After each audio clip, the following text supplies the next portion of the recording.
presentation now. Cristos Infantides, and I'm coming from Denver, Colorado.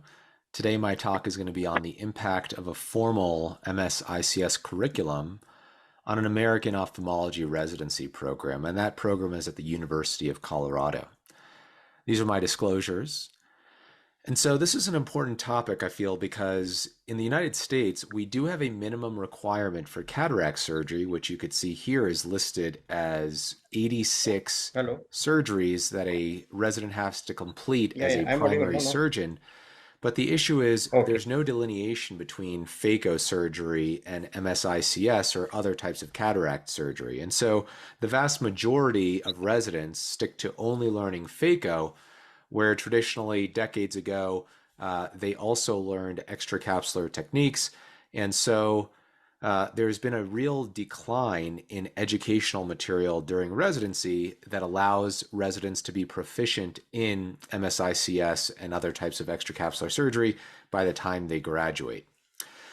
That doesn't seem to be the case here in Denver, Colorado, and that's because at the hospital that I practice at, it's a safety net hospital. It's called Denver Health, and you can see our new beautiful building here that takes care of people from all over the world. So we have 114 languages spoken at Denver Health, and you can see the majority of people who need translators are listed here, Spanish being the most common language, but a whole other list of languages being needed. So many different peoples from all over the world coming in with their eye pathology, and many times they don't have the types of cataracts that do well with phaco-only surgery. And so I've been here for 5 years, and through the 5 years, we've been developing an experience for the residents that trains them in MSICS. So I want to talk about our residents' experience and the impact that it's had. So our experience is organized into 3 different parts, the first being lecture-based curricula. So anything from the economic and epidemiology burden of global blindness due to cataracts to low resource surgical techniques like MSICS. And the technique itself, we go over step by step before we go into the wet lab. And this has been traditionally done with organizations like C International that helps us organize. This is done on pig eyes. We get experts besides me with other expertise around the country to come to Denver, Colorado. And we put on this wet lab for our residents and fellows. Once they're proficient in the wet lab, we then move on to the operating room experience. And the residents with me get to operate more Msics cases than anywhere else in the country. On average, we do anywhere from 9 to 10 cases. We'll go over that data in a second. But the whole point of this curriculum is to give them the education and the impact, the understanding on sustainable eye care work, a wet lab experience to get them prepped for the real experience, and then a supervised experience in the OR where they can do it in their normal high resource setting. This can be a traditional day for us.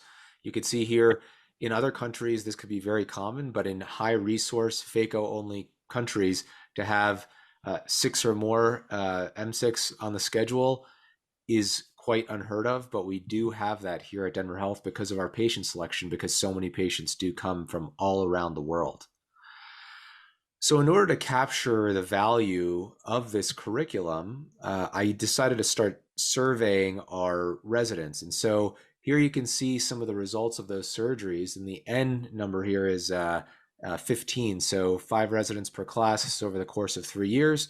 After they went through those 3 parts, the lecture, the wet lab, and then their surgical experience, I surveyed them on a list of questions. And the first question was whether they found Msics to be a valuable skill. And 100% of them said that, yes, this was a very valuable skill. Almost all, 70%, strongly agreed with that. Nobody either was ambivalent or disagreed with that comment. The second question was whether the exposure to these sutureless extra caps have increased their likelihood of doing any type of outreach work in the future. So it doesn't have to be cataract surgery. It can be retina or oculoplastics or glaucoma. What happened? And 80% said that yes, it did influence their ability Yes. and desire to do outreach work of any kind. Nobody disagreed with that statement. 20% said it neither helped nor hurt their likelihood of doing that in the future.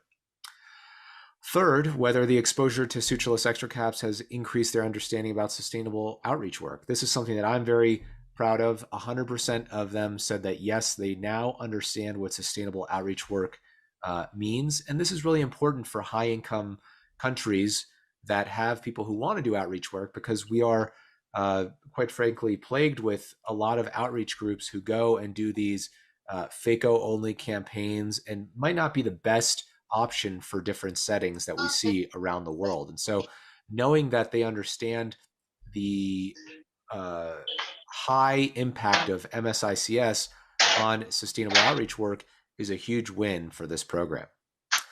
And then I asked how many surgeries they did, either as primary assistant. I would only assist if it was a complex surgery, and the average was over 8, and the range was anywhere from I believe 6 to 12 surgeries. So quite a high number for an American training program where most residents get 0 surgeries.